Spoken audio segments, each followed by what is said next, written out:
Keyboard computer का एक काफी इंपॉर्टेंट पार्ट होता है। ये एक इनपुट डिवाइस है। मेनली इसका काम कंप्यूटर में कमांड्स, टेक्स्ट, न्यूमेरिकल डेटा और दूसरे टाइप के डेटा को इंटर करने के लिए किया जाता है। एक यूजर कंप्यूटर के साथ बातचीत करने के लिए इनपुट डिवाइस जैसे कि कीबोर्ड और माउस का इस्तेमाल करता है। इसके बाद इंटर किया हुआ डेटा मशीन लैंग्वेज में बदल जाता है, जिससे कि सीपीयू उस डेटा और इंस्ट्रक्शंस को समझ जाता है क्योंकि इनपुट डिवाइस से आ रहा है। कीबोर्ड कई टाइप्स में आते हैं। यहाँ पर जो कीबोर्ड आप देख रहे हैं ये क्वेर्टी कीबोर्ड है। क्वेर्टी लेआउट अब तक का सबसे फेमस और दुनिया भर में अपनाया गया पैटर्न है। तो हम बात करेंगे कि इस कीबोर्ड में कितनी कीज होती है और कौन सी की का क्या काम होता है। एक नॉर्मल कीबोर्ड में लगभग 104 कीज होती है। इनकी संख्या कीबोर्ड मैन्युफैक्चरर्स और ऑपरेटिंग सिस्टम पर डिपेंड करती है। इसलिए मोटे तौर पर हम ये कह सकते हैं कि एक क्वेर्टी कीबोर्ड में लगभग 100 कीज होती है। कीबोर्ड में मौजूद हर एक की का अपना एक खास काम होता है। उसी काम के आधार पर इनको 6 कैटेगरीज में डिवाइड किया जाता है। Functions keys, typing keys, control keys, navigation keys, indicator lights और numeric keypad. Functions keys keyboard में सबसे ऊपर होती है। इन्हें कीबोर्ड में F1 से लेकर F12 तक लिखा जाता है। फंक्शंस कीज का इस्तेमाल किसी खास काम को करने के लिए किया जाता है। हर एक प्रोग्राम में इनका काम अलग होता है। जैसे कि यहाँ पर मैं एक फोल्डर बनाता हूँ। अब मुझे इस फोल्डर का नेम चेंज करना है, तो एक तरीका तो ये है कि अपने माउस से यहाँ रीनेम पर क्लिक करके इसका नेम चेंज कर दूंगा। लेकिन दूसरा तरीका ये है कि मैं इसको सिलेक्ट करूंगा और सिंपल सा F2 प्रेस कर दूंगा। F2 प्रेस करते ही हम इसका नेम यहाँ पर चेंज कर सकते हैं। तो F2 कीज का जो काम होता है वो हर जगह अलग अलग होता है। इसके बाद दूसरी होती है टाइपिंग कीज। यहाँ पर जो मैंने सिलेक्ट की है ये है टाइपिंग कीज। सबसे ज्यादा इस्तेमाल इन्हीं कीज का होता है। टाइपिंग कीज में दोनों तरह की कीज अल्फाबेट और नंबर शामिल होते हैं। इन्हें कम्युनल फॉर्म में अल्फा न्यूमेरिक कीज कहा जाता है। टाइपिंग कीज में सभी तरह के सिंबल्स और पंक्चुएशन मार्क्स भी शामिल होते हैं। इसके अलावा यहाँ पर कंट्रोल कीज होती है, जैसे कि आप देख रहे हैं शिफ्ट, कंट्रोल, विंडो, ऑल्ट, ये सब कंट्रोल कीज होती है। ये शॉर्टकट के लिए इस्तेमाल की जाती है। यहाँ पर जो कीज है इनको नेविगेशन की कहा जाता है। इसमें होम, इंसर्ट, डिलीट और नीचे यहाँ पर अप, डाउन, लेफ्ट, राइट आता है। यहाँ पर जो लाइट्स है इनको इंडिकेटर लाइट्स कहा जाता है। ये 3 तरह की होती है, नम लॉक, कैप्स लॉक और स्क्रॉल लॉक। इसमें जो नम लॉक है, अगर ये लाइट ऑन होती है तो यहाँ पर हम इस कीपैड का इस्तेमाल कर सकते हैं, लेकिन अगर ये लाइट ऑफ होती है तो इस कीपैड का इस्तेमाल हम नहीं कर सकते। इस लाइट को यहाँ नम लॉक से ऑन ऑफ किया जाता है। इसको हम एक बार प्रेस करेंगे, लाइट ऑन हो जाएगी। दोबारा प्रेस करेंगे तो यहाँ पर लाइट ऑफ हो जाएगी। दूसरी लाइट है यहाँ पर कैप्स लॉक। अगर ये लाइट ऑन होती है तो हम यहाँ पर जो भी लेटर प्रेस करेंगे वो कैपिटल लेटर में लिखा जाएगा। इस की को यहाँ पर कैप्स लॉक बटन से ऑन ऑफ किया जाता है। एक बार प्रेस करेंगे ऑन हो जाएगा, दूसरी बार प्रेस करेंगे तो ऑफ हो जाएगा। एग्जाम्पल आप यहाँ पर समझिए। यहाँ पर मैंने कैप्स लॉक को ऑन कर दिया है, तो जो भी लेटर मैं यहाँ पर टाइप करूंगा वो यहाँ पर कैपिटल में लिखा जाएगा, यानी कि अपर केस। लेकिन अगर मैं यहाँ पर एक बार फिर से कैप्स लॉक बटन को प्रेस कर दूं तो ये ऑफ हो जाएगा और यहाँ पर जो भी लेटर हम टाइप करेंगे वो स्मॉल लेटर में लिखा जाएगा, यानी लोअर केस। तीसरी इंडिकेटर लाइट है यहाँ पर स्क्रॉल लॉक। इससे हम स्क्रॉल को ऑन ऑफ कर सकते हैं। यहाँ पर जो कीज है इनको हम न्यूमेरिक कीपैड बोलते हैं। इनको कैलकुलेटर कीज भी कहा जाता है, क्योंकि एक न्यूमेरिक कीपैड में लगभग कैलकुलेटर के समान ही कीज होती है। इनका इस्तेमाल नंबर लिखने के लिए किया जाता है। हालांकि नंबर्स हम यहाँ से भी लिख सकते हैं, लेकिन यहाँ से नंबर लिखना काफी इजी और फास्ट होता है।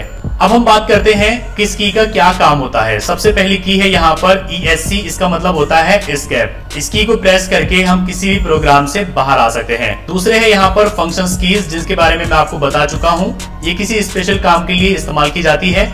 हर एक प्रोग्राम में इनका अलग काम होता है। यहाँ पर जो कीज है इनसे हम नंबर भी प्रेस कर सकते हैं और साथ ही यहाँ पर हम स्पेशल कैरेक्टर भी प्रेस कर सकते हैं। अगर हम इनमें से किसी भी बटन को प्रेस करेंगे ऐसे ही तो नंबर यहाँ पर प्रिंट होगा, और अगर हम शिफ्ट के साथ इसको प्रेस करेंगे तो जो स्पेशल कैरेक्टर्स हैं वो प्रिंट होंगे। फॉर एग्जांपल यहाँ पर देखिए मैं टाइप करता हूँ 1 2 3 4 5 6, लेकिन अगर मैं शिफ्ट के साथ प्रेस करूँ तो देखिए यहाँ पर स्पेशल कैरेक्टर्स आ रहे हैं। तो इन कीज के 2 काम होते हैं, नंबर्स प्रिंट करना और साथ ही स्पेशल कैरेक्टर्स प्रिंट करना।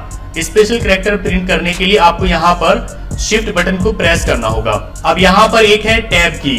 टैब की के इस्तेमाल करके यहाँ पर हम एक बार कई लेटर्स की स्पेस ले सकते हैं। जैसे कि यहाँ पर हमें स्पेस देनी है तो हम टैब की को प्रेस करेंगे तो देखिए यहाँ पर कि लेटर्स की स्पेस हमें मिल गई है। अब यहाँ पर हम टाइपिंग कर सकते हैं।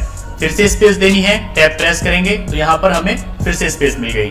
नीचे यहाँ पर है कैप्स लॉक, इसके बारे में मैंने आपको बताया। अगर हम इसको एक बार प्रेस करेंगे तो कैप्स लॉक ऑन हो जाएगा और यहाँ पर ये वाला इंडिकेटर ऑन हो जाएगा। फिर हम यहाँ पर कोई भी बटन प्रेस करेंगे तो वो कैपिटल में लिखा जाएगा। अगर हम दोबारा से इसको प्रेस करेंगे तो ये कैप्स लॉक ऑफ हो जाएगा और ये वाली लाइट भी बंद हो जाएगी। और यहाँ पर फिर जो भी लेटर हम टाइप करेंगे वो स्मॉल लेटर में लिखा जाएगा। यहाँ पर ये है शिफ्ट की, ये एक कंट्रोल की है। इसके जरिए हम काफी सारे शॉर्टकट्स इस्तेमाल करते हैं। जैसे कि हम यहाँ पर टाइपिंग कर रहे हैं और यहाँ पर सारे लेटर्स लिखे जा रहे हैं स्मॉल में। अब हमें बीच में यहाँ पर कोई एक लेटर कैपिटल में लिखना है तो हम शिफ्ट के साथ उस लेटर को प्रेस करेंगे तो वो कैपिटल में लिखा जाएगा। शिफ्ट को हम छोड़ देंगे, फिर से टाइपिंग करेंगे तो स्मॉल लिखा जाएगा। इसी तरीके से अगर कैप्स लॉक ऑन है तो यहाँ पर हम सब लेटर लिखेंगे अपर केस में, लेकिन अगर हमें बीच में कोई एक वर्ड लिखना है लोअर केस में तो यहाँ पर हम शिफ्ट के साथ उस लेटर को प्रेस करेंगे तो वो लोअर केस में लिखा जाएगा। तो एक काम शिफ्ट का ये भी होता है। इसके अलावा भी शिफ्ट काफी सारे कामों के लिए इस्तेमाल किया जाता है। नीचे यहाँ पर एक बटन है CTRL, इसका मतलब होता है कंट्रोल। ये सबसे इंपॉर्टेंट शॉर्टकट की है, ये काफी सारे कामों में इस्तेमाल किया जाता है। जैसे कि यहाँ पर ये वर्ड्स लिखे हुए हैं, इन सबको हमें सिलेक्ट करना है। तो एक तरीका तो ये है कि मैं इन्हें कर्सर की हेल्प से इस तरीके से सिलेक्ट कर लूं, और दूसरा तरीका ये है कि यहाँ पर मैं Ctrl+A प्रेस करूं तो ये सब सिलेक्ट हो जाएंगे और Ctrl+X के जरिए यहाँ पर ये सब कट हो जाएंगे और फिर Ctrl+V के जरिए यहाँ पर ये सब पेस्ट हो जाएंगे। तो इस तरीके से कंट्रोल किसी दूसरी की के साथ मिलकर के एक बहुत बढ़िया शॉर्टकट बनता है और हमारे काम को काफी इजी बना देता है। यहाँ पर एक की है विंडो की। विंडो की को अगर हम एक बार प्रेस करें तो यहाँ पर मेन्यू आ जाएगा, दोबारा प्रेस करेंगे तो मेन्यू गायब हो जाएगा। यहाँ पर एक की है ऑल्ट। ऑल्ट का मतलब होता है अल्टर, ये भी एक शॉर्ट की है।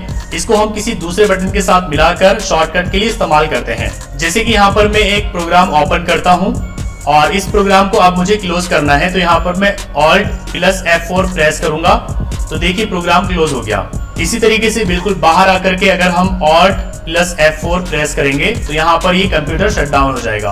अब यहाँ पर ये एक बड़ा सा बटन है, इसको कहा जाता है स्पेस की। इसके जरिए हम लेटर्स के बीच में स्पेस देते हैं। जैसे कि यहाँ पर मैं वर्ड ओपन करता हूँ, यहाँ पर मैं कुछ टेक्स्ट ऐड कर लेता हूँ। अब यहाँ पर हम कुछ टाइपिंग कर रहे हैं, बीच में हमें स्पेस देनी है तो यहाँ पर हम इसी बड़े वाले बटन को प्रेस करेंगे, स्पेस की को, तो हमें यहाँ पर स्पेस मिल जाएगी। जितनी ज्यादा बार हम इसको प्रेस करेंगे उतनी ही ज्यादा हमें स्पेस मिलेगी। तो इस बटन का बस यही काम होता है कि इसके जरिए हम लेटर्स के बीच में स्पेस देते हैं। जो कीज यहाँ पर दी गई हैं वही कीज दोबारा से यहाँ पर दी गई है, ऑल्ट, विंडो और साथ ही कंट्रोल शिफ्ट। यहाँ पर ये बटन है एंटर, ये कहीं भी एंटर करने के लिए इस्तेमाल किया जाता है। जैसे कि यहाँ पर हमने टाइप किया, अब हमें दूसरी लाइन में जाना है तो हम एंटर प्रेस करेंगे, नीचे आ जाएंगे, फिर से एंटर प्रेस करेंगे और नीचे आ जाएंगे। या अगर हम कोई फॉर्म फिल कर रहे हैं तो एंटर प्रेस करते ही सबमिट हो जाएगा। यहाँ पर ये है बैक स्पेस, इसके जरिए हम कुछ वर्ड्स को, लेटर्स को डिलीट कर सकते हैं या बैक जा सकते हैं। जैसे कि यहाँ पर हमने कुछ लेटर्स टाइप किए हुए हैं, अब अगर हम बैक स्पेस को यहाँ पर प्रेस करेंगे तो लेटर्स डिलीट होना शुरू हो जाएंगे। तो अगर लिखते टाइम हम कुछ गलती करते हैं तो बैक स्पेस को प्रेस करके हम उसको डिलीट करके दोबारा लिख सकते हैं। यहाँ तक कि ये सारी कीज हो चुकी है। अब हम यहाँ पर आते हैं, यहाँ पर ये है इंसर्ट की, जो कि इंसर्ट को ऑन ऑफ करने के लिए इस्तेमाल किया जाता है। दूसरा है यहाँ पर होम की। होम की प्रेस करके हम लाइन के बिल्कुल शुरू में आ सकते हैं। जैसे कि हमने कर्सर यहाँ पर रखा हुआ है, अब अगर हम होम की को प्रेस करेंगे तो हम लाइन के बिल्कुल शुरू में आ गए। यहाँ पर ये है पेज अप, इसको हम प्रेस करके पेज के बिल्कुल ऊपर जा सकते हैं। जैसे कि यहाँ पर हमने कर्सर रखा हुआ है, अब अगर मैं पेज अप प्रेस करूँ तो देखिए बिल्कुल शुरू में आ गए। इसी तरीके से यहाँ पर पेज डाउन है, अगर हम ऊपर हैं तो हम इस की को प्रेस करके बिल्कुल नीचे जा सकते हैं, पेज डाउन, और देखिए बिल्कुल पेज के नीचे आ गए। यहाँ पर एक की है डिलीट की। डिलीट की भी डिलीट करने के लिए इस्तेमाल किया जाता है। जैसे कि यहाँ पर हम कुछ टेक्स्ट को डिलीट करना चाहते हैं तो हम उसको सिलेक्ट करेंगे और डिलीट की को प्रेस करेंगे, डिलीट हो जाएगा। यहाँ पर ये एंड की है, ये बिल्कुल लास्ट में पहुंचने के लिए इस्तेमाल किया जाता है। और नीचे यहाँ पर ये नेविगेशन कीज हैं, जैसे कि यहाँ पर देख करके लगता है हम अपने डॉक्यूमेंट में लेफ्ट राइट या अप डाउन जा सकते हैं। नंबर कीपैड है, इसके जरिए हम नंबर्स टाइप कर सकते हैं। यहाँ पर ये की है प्रिंट स्क्रीन या प्रिंट SC। ये प्रिंट स्क्रीन काफी इंपॉर्टेंट की होती है। जैसे कि मोबाइल फोन में हम स्क्रीनशॉट लेते हैं तो वैसे ही कंप्यूटर में प्रिंट स्क्रीन को एक बार प्रेस करके हम स्क्रीनशॉट ले सकते हैं। स्क्रीनशॉट कॉपी हो जाता है, उसके बाद किसी भी प्रोग्राम में जाके हम उसको पेस्ट कर सकते हैं। तो यहाँ पर आप कीबोर्ड की सभी कीज के बारे में समझ चुके हैं। एक बार मैं रिवीजन करा देता हूँ। ये है ESC एस्केप की, किसी भी प्रोग्राम को छोड़ने के लिए। यहाँ पर ये जो दूसरी है ये है फंक्शंस कीज, इनका हर प्रोग्राम में अलग काम होता है। नीचे यहाँ पर ये है टाइपिंग कीज, जिन्हें हम टाइपिंग करने के लिए इस्तेमाल करते हैं। यहाँ पर ये है शॉर्ट कीज, जिन्हें हम शॉर्टकट के लिए इस्तेमाल करते हैं। ये है स्पेस की, इसके जरिए हम अपने लेटर्स के बीच में स्पेस देते हैं। यहाँ पर ये है नेविगेशन कीज, जिसके जरिए हम डॉक्यूमेंट में अप डाउन इधर उधर जाते हैं। ये है यहाँ पर इंडिकेटर लाइट्स, जिसके जरिए हमें पता चलता है नंबर लॉक, कैप्स लॉक और स्क्रॉल लॉक का। और यहाँ पर ये है कीपैड, जिसके जरिए हम नंबर्स को टाइप करते हैं। यहाँ पर आप एक चीज और समझ लीजिए, जब भी कहा जाए कि Ctrl+A प्रेस करो तो आप यहाँ पर Ctrl+A प्रेस करेंगे। साथ ही अगर कहा जाए कि Ctrl+V प्रेस करो तो पहले आप Ctrl प्रेस करेंगे, उसके बाद V प्रेस करेंगे। इसी तरीके से अगर कहा जाए शिफ्ट के साथ S प्रेस करो तो आप यहाँ पर पहले शिफ्ट को प्रेस करेंगे, उसके साथ आप S को प्रेस करेंगे। ऐसा नहीं करना है कि पहले आप S प्रेस करें और उसके बाद आप शिफ्ट को प्रेस करें। तो यहाँ पर पहले आपको कंट्रोल की को प्रेस करना है और उसके साथ ही किसी दूसरी की को आपको प्रेस करना है। जैसे कि अगर हमें डॉक्यूमेंट कॉपी करना है तो कंट्रोल उसके साथ C प्रेस करेंगे। पेस्ट करने के लिए Ctrl+V, Ctrl+Z। तो पहले हम कंट्रोल की और उसके साथ